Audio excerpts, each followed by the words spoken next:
कल्पना कीजिए कि जिन लोगों ने हमारी वो 8वीं कक्षा की विज्ञान या इतिहास की किताबें लिखी है ना। हाँ, जिन्हें पढ़कर हम सब बड़े हुए हैं, बिल्कुल। हाँ, वही किताबें।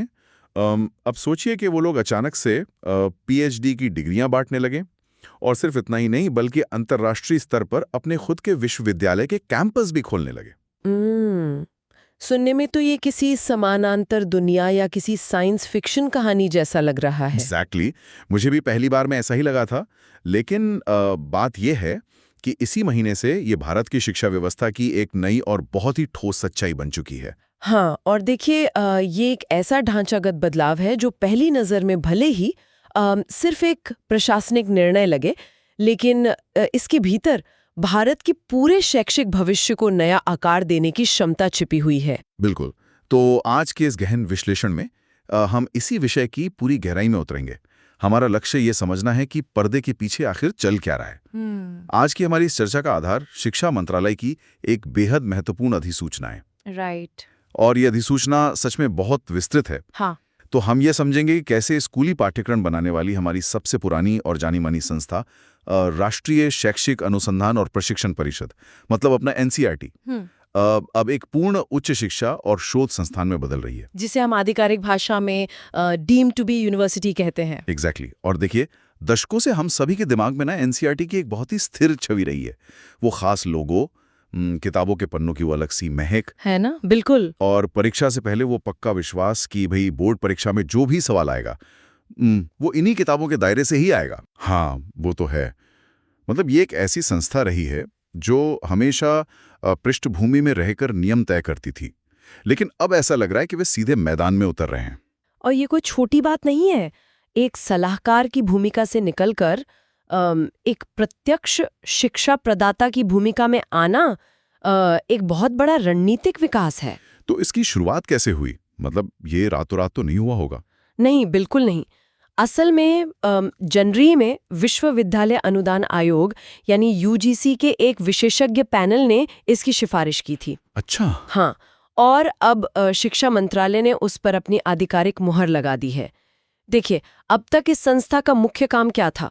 राज्यों और केंद्र सरकार को स्कूली शिक्षा के मामले में सलाह देना और वो पाठ्यक्रम का ढांचा तैयार करना। राइट। लेकिन अब ये डीम्ड टू बी यूनिवर्सिटी का दर्जा मिलने के बाद ये संस्था और इसके अधीन आने वाले 6 क्षेत्रीय संस्थान सीधे तौर पर शैक्षणिक पाठ्यक्रम पेश करने के लिए अधिकृत हो गए हैं। और अपनी खुद की डिग्रियां भी प्रदान कर सकेंगे, है ना? एग्जैक्टली। अपनी खुद की डिग्रियां। यार, ये तो बहुत बड़ा शिफ्ट है। इस डीम्ड टू बी यूनिवर्सिटी के टैग को और इसकी नई कार्यप्रणाली को समझने के लिए ना मैं एक उपमा का सहारा लेना चाहूंगा। हाँ, बिल्कुल, बताइए। मान लीजिए कि एक बहुत ही मशहूर और अनुभवी मास्टर शेफ है। पिछले 60 सालों से वो शेफ सिर्फ और सिर्फ बेहतरीन रेसिपी की किताबें लिख रहा है। ओके। और दुनिया भर के रेस्टोरेंट और आम लोग उसकी रेसिपी पढ़कर उसके बताए तरीके से खाना बना रहे हैं। वो खुद कभी किसी को अपनी रसोई में खड़ा करके खाना बनाना नहीं सिखाता, बस नियम और सामग्री तय करता है। समझ रही हूँ। लेकिन अचानक वो शेफ एक विशाल कुकिंग यूनिवर्सिटी खोल लेता है और अपनी खुद की डिग्रियां बांटने लगता है। वो कहता है कि अब मैं सिर्फ रेसिपी नहीं बताऊंगा बल्कि नए शेफ भी तैयार करूंगा। वाह, ये उपमा तो बहुत ही सटीक है। और देखिए, अगर हम इसी मास्टर शेफ की उपमा को थोड़ा और गहराई से देखें ना, तो इसके पीछे का असली तंत्र समझ में आता है। वो कैसे? देखिए, जब वो शेफ सिर्फ किताबें लिख रहा था तो उसे पता चलने में महीनों या सालों लग जाते थे कि लोगों को वो रेसिपी असल में पसंद आ रही है या नहीं। हाँ, क्योंकि फीडबैक लूप बहुत लंबा था। बिल्कुल। लेकिन जब वो खुद छात्रों को अपनी रसोई में सिखाएगा तो वो नई सामग्रियों और मसालों का तुरंत परीक्षण कर सकेगा। पॉइंट है। ठीक ऐसा ही हमारी शिक्षा व्यवस्था के साथ होने जा रहा है। इस संस्था के पास अब तक सिर्फ पाठ्यक्रम बनाने का अधिकार था। वे किताबें लिखते थे और फिर स्कूलों पर निर्भर रहते थे कि वे उसे कैसे पढ़ाते हैं। मतलब उन्हें जमीनी हकीकत का तुरंत पता नहीं चलता था। एग्जैक्टली। लेकिन अब अपनी डिग्रियां और शैक्षणिक कार्यक्रम शुरू करके वे एक ऐसा पारिस्थितिकी तंत्र तैयार कर रहे हैं जहां शिक्षण के तरीकों का सीधा परीक्षण किया जा सकेगा। ये बिंदु बहुत दिलचस्प है। और जब हम डिग्रियां देने की बात करते हैं ना, तो मैंने अधिसूचना में पढ़ा कि उनका ध्यान अंडर ग्रेजुएट स्तर की सामान्य डिग्रियां बांटने पर नहीं है। हाँ, उन्होंने ये स्पष्ट किया है। स्रोत सामग्री के अनुसार हम्म उन्हें विशेष रूप से डॉक्टरेट कार्यक्रम यानी पीएचडी और नवीन शैक्षणिक पहल शुरू करने का निर्देश दिया गया है। बिल्कुल। उन्हें विविध और उभरते हुए शैक्षणिक क्षेत्रों में विस्तार करने के लिए प्रोत्साहित किया गया है। लेकिन यहीं पर मुझे एक बहुत बड़ी तार्किक समस्या नजर आती है। अच्छा, वो क्या? देखिए, कागजों पर विस्तार कहना या पढ़ना बहुत अच्छा लगता है, लेकिन व्यवहारिक रूप से देखा जाए तो दिन में सीमित घंटे ही होते हैं। हाँ, संसाधन भी सीमित होते हैं। बिल्कुल। तो अगर इस संस्था के सबसे बेहतरीन दिमाग पीएचडी थीसिस की जांच करने में या उच्च शिक्षा के शोध में लग जाएंगे, तो 9वीं कक्षा के विज्ञान या 12वीं कक्षा के अर्थशास्त्र की किताबों को हर साल अपडेट करने का काम कौन करेगा? ये एक बहुत ही वैलिड सवाल है। मतलब क्या उच्च शिक्षा में जाने से उनका ध्यान अपने उस मूल काम से नहीं भटक जाएगा, जिसके लिए पूरे देश के स्कूल आज भी उन पर निर्भर हैं? ये एक बहुत ही स्वाभाविक आशंका है। और देखिए, जब भी कोई बड़ी संस्था अपना दायरा बढ़ाती है ना, तो मूल काम के कमजोर पड़ने का खतरा हमेशा रहता है। एग्जैक्टली।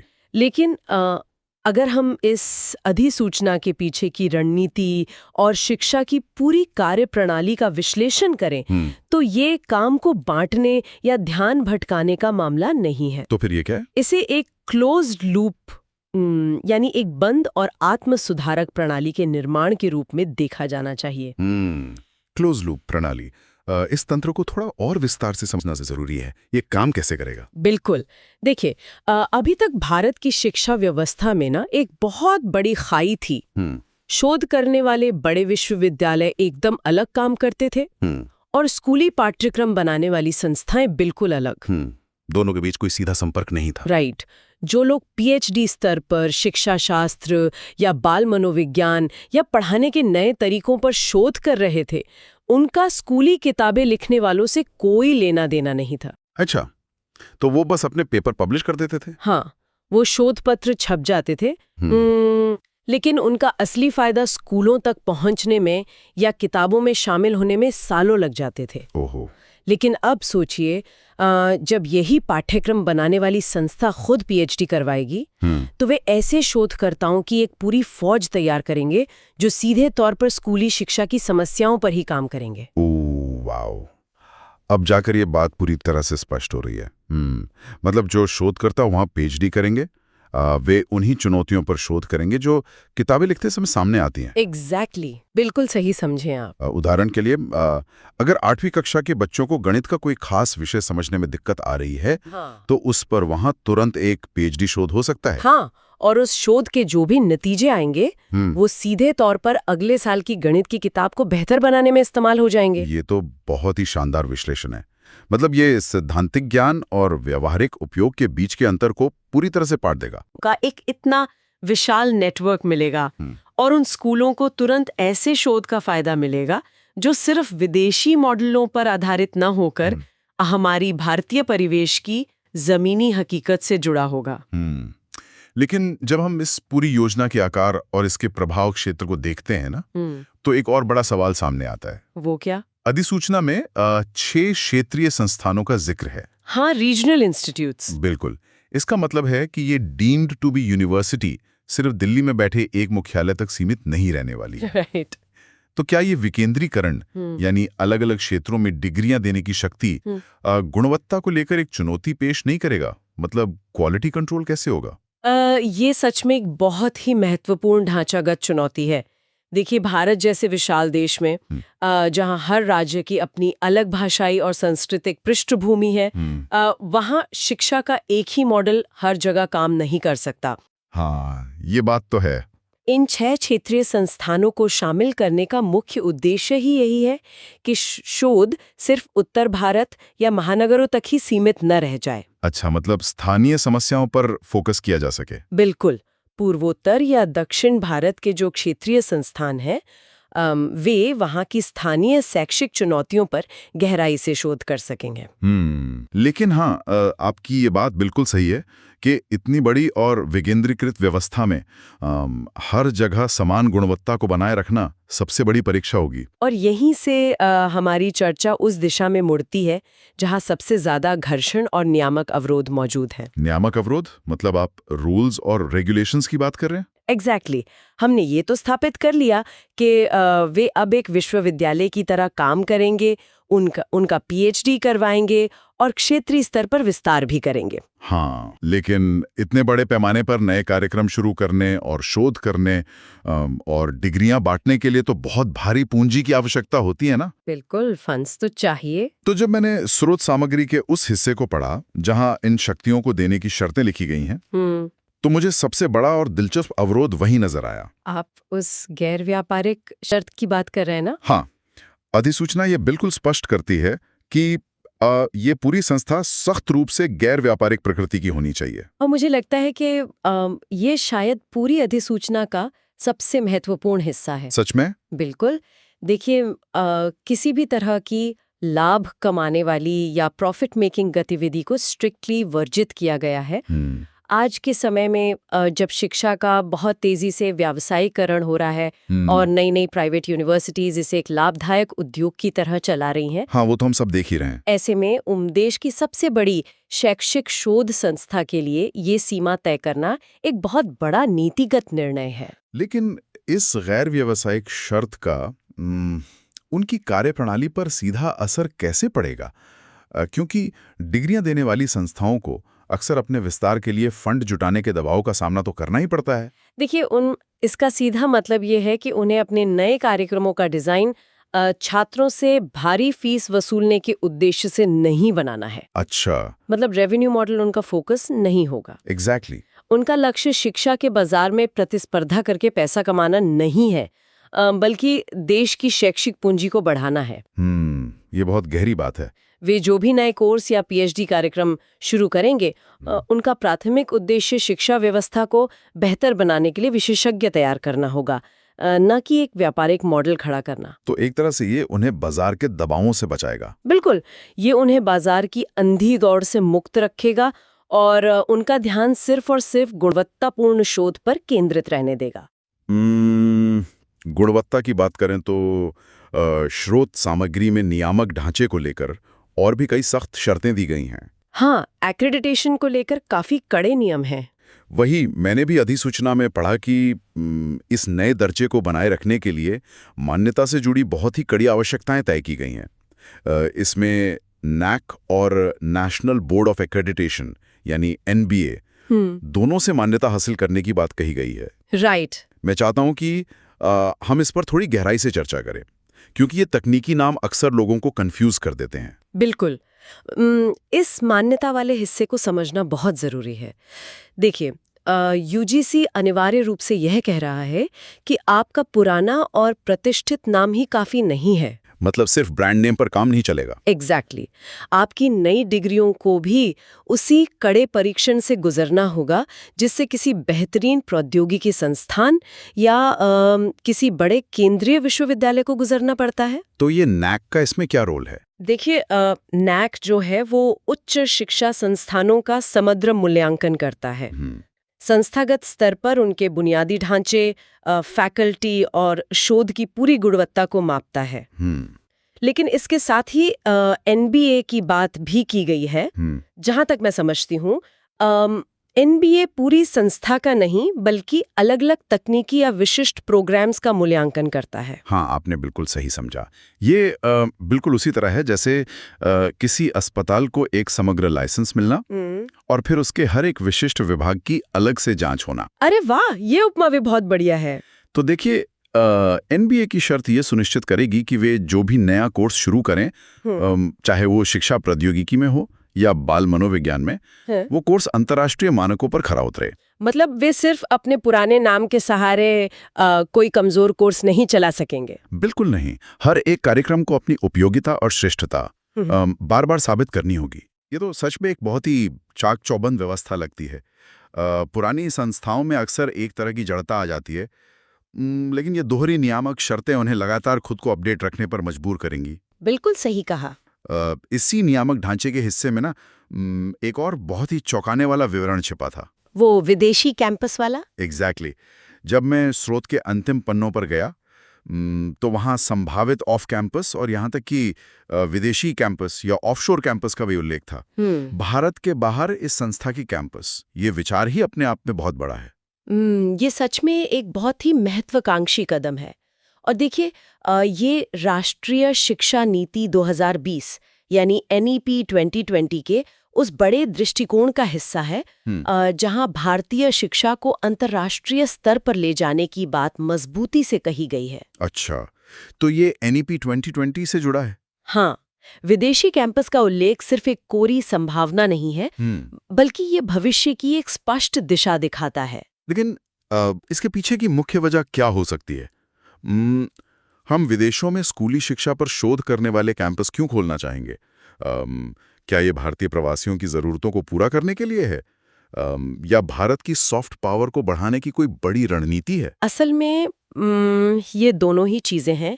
देखिए, विश्व स्तर पर भारतीय शिक्षा प्रणाली खासकर विज्ञान और गणित की शिक्षा को बहुत ही सम्मान की नज़र से देखा जाता है। हाँ, ये तो है।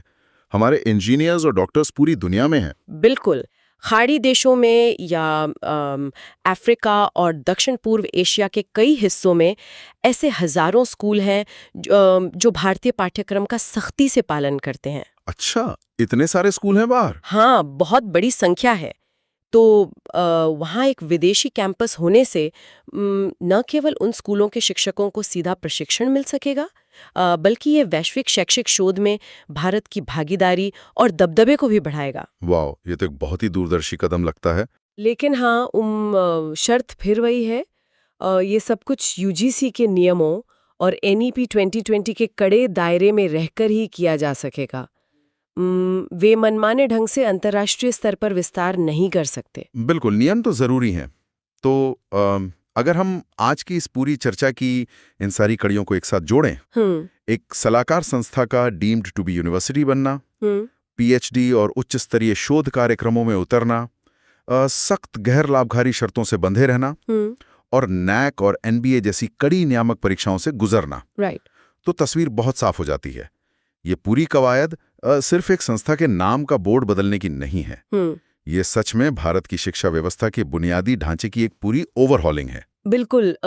ये NEP 2020 की उस बड़े लक्ष्य को जमीन पर उतारने का एक व्यवहारिक तरीका है, जहां शिक्षा सिर्फ रटने पर नहीं बल्कि निरंतर शोध और नवाचार पर आधारित हो। सही कहा।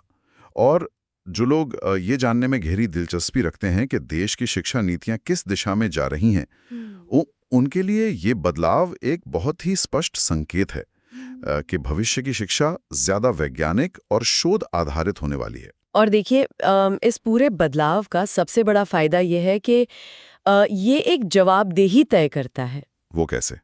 अब जब पाठ्यक्रम में कोई भी बदलाव होगा ना, तो उसके पीछे ठोस शोध और डेटा होंगे जो उसी संस्था के अपने शोधकर्ताओं ने जमीनी स्तर से जुटाए होंगे। हाँ, मतलब हवा में फैसले नहीं होंगे। एग्जैक्टली।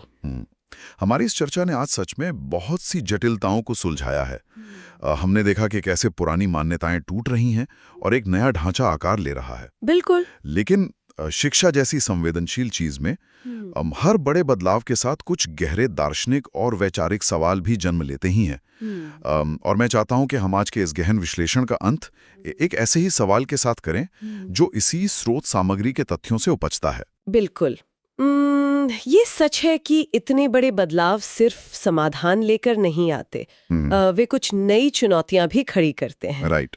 आज की चर्चा के आधार पर जो सबसे विचारणीय बात मेरे सामने आती है वो है विचारों का इको चेम्बर बनाम क्लोज लूप प्रणाली की एक बड़ी बहस। इको चेम्बर, ये थोड़ा दिलचस्प लग रहा है। देखिए, सोचिए जरा, जो संस्था पूरे देश के बच्चों के लिए ये तय करती है कि उन्हें क्या पढ़ना है, अब वही संस्था उच्च स्तर पर उन शोधकर्ताओं को भी प्रशिक्षित करेगी जो आगे चलकर शिक्षा नीति और सुधारों पर काम करेंगे। हाँ, अभी हमने इस क्लोज लूप की बात की थी। बिल्कुल। एक तरफ ये बहुत ही शानदार क्लोज लूप है, पाठ्यक्रम बनाने वाले ही शोध कर रहे हैं जिससे नीतियां बहुत सटीक और व्यावहारिक बनेंगी। लेकिन इसका दूसरा और अधिक चिंताजनक पहलू भी है। क्या ये व्यवस्था एक ही तरह की विचारधाराओं का इको चेम्बर नहीं बन जाएगी? ओह, अब मैं समझा आप क्या कह रही हैं। हाँ, जब एक ही संस्था किताबें लिखेगी और उसी संस्था से निकले शोधकर्ता उस पर शोध करेंगे, तो क्या बाहर के नए क्रांतिकारी या असहमत होने वाले विचारों को जगह मिल पाएगी? ये तो बहुत ही गहरा सवाल है। मतलब क्या वो खुद की आलोचना कर पाएंगे? एग्जैक्टली। क्या ये व्यवस्था खुद अपनी गलतियों को पहचान पाएगी या फिर एक ही तरह की सोच पूरी शिक्षा प्रणाली पर हावी हो जाएगी? ये एक ऐसा सवाल है जो आने वाले समय में हर शिक्षाविद, नीति निर्माता और सजग नागरिक को खुद से जरूर पूछना होगा। ये सच में एक ऐसा वैचारिक बिंदु है जो इस पूरी खबर को देखने का हमारा नजरिया ही बदल देता है। बिल्कुल। संस्थागत स्वायत्तता और विचारों की विविधता के बीच ये नाजुक संतुलन कैसे बनेगा, ये तो अब आने वाला समय ही बताएगा।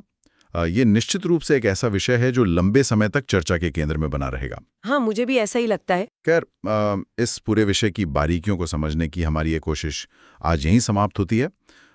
नई जानकारियों, नए तथ्यों और उनके पीछे छिपे असली अर्थों को खंगालने की ये प्रक्रिया आगे भी जारी रहेगी। बिल्कुल जारी रहेगी। तो अगली बार एक नए विषय की गहराइयों में उतरने तक चीज़ों को नए नज़रिए से देखते रहिए और अपनी वैचारिक जिज्ञासा को जगाए रखिए। जुड़े रहने के लिए शुक्रिया।